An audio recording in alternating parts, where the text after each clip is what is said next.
All right, boys. This is our very first hardcore character. We've never done hardcore before. We got Totem, the warrior. We're doing a totem build.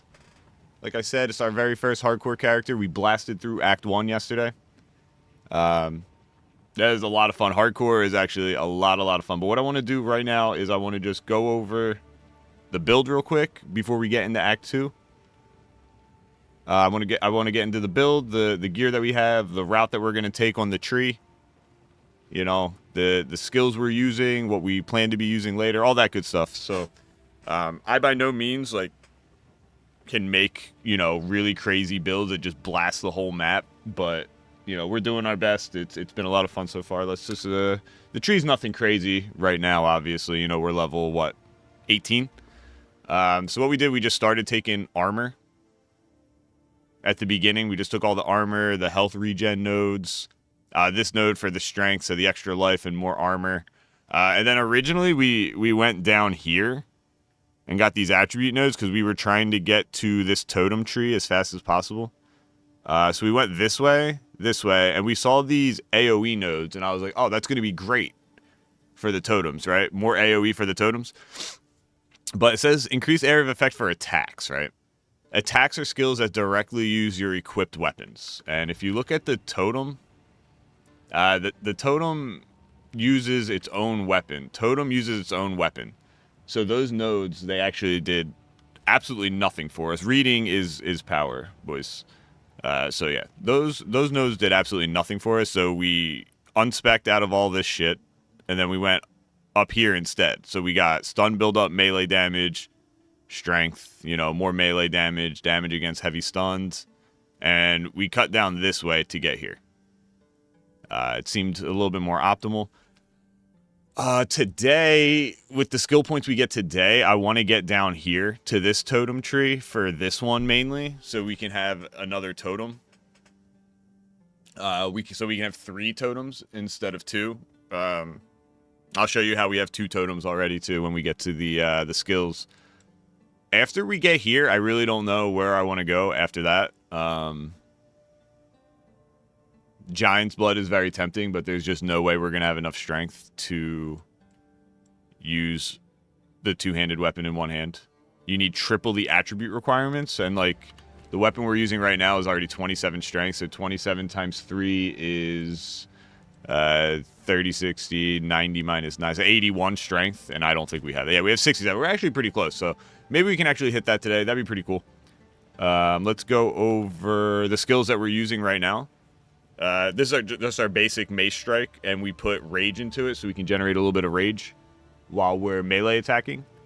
More attack speed, of course. Why not? Rolling slam. We have it ancestrally boosted, and what that means is has 20% more damage and more AoE. Also, if you don't know how to do this, like everything that's important is underlined.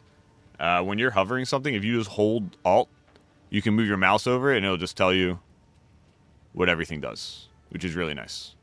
Also, we have more stun buildup. I'll tell you why I put the more stun buildup on here when we get to our gear. Bone Shatter, you know, more damage on 40% more damage against enemies that are low on health. This is just for the AoE. It produces a shockwave if you use that when they're low on death, or if they're primed for stun, rather. The shockwave totem, this is what the whole build is going to be built around, is totems. So we have +1 to totems at half the duration, though, which I think is fine. I don't mind that. So we have 2 totems right now, and then once we get to that part on the skill tree right here, we can have 3 totems max, which I think is going to be really nice.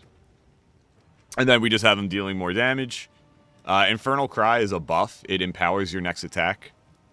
So we're using Infernal Cry with Premeditation. So empowered skills deal 15% more damage. Right? So we on a boss, we Infernal Cry, and we just Rolling Slam and try to get that stun. And then I have Corrupting Cry. It just puts Corrupted Blood on them. Oh, that's right. We actually just added Perfect Strike yesterday. I didn't actually get to use this yet. But I'll probably actually be doing Infernal Cry into Perfect Strike, and then we just have the window of opportunity. So, That's the skills right now. Our gear is nothing special. Just a bunch of nonsense, you know. It's what you expect a level 18 to be using. Except for this. We found this weapon in Act 1, and it's been hard carrying us right now. So it adds physical damage. It's got a little bit of an attack speed buff. Increased stun buildup, and then it's the last affix that is really good. So always deal crits against heavy stunned enemies. Which, we were pumping bosses. Like, we were actually destroying bosses with this, which is really awesome. And then we just have a shield on our second weapon set. So, like, you know, if things get hairy, we just hit the shield button. And it'll auto-swap to our second weapon set. So, that's where he's at right now. Totem the Warrior. Hopefully he lives on past Act 2. There'll be an update video tomorrow, letting you guys know what happened to Totem. It's been a lot of fun so far. I think we're gonna blast through Act 2. I'm not gonna lie. I think we're gonna absolutely blast through this act. And yeah, we'll see. I'll be back with the update video tomorrow. Mwah.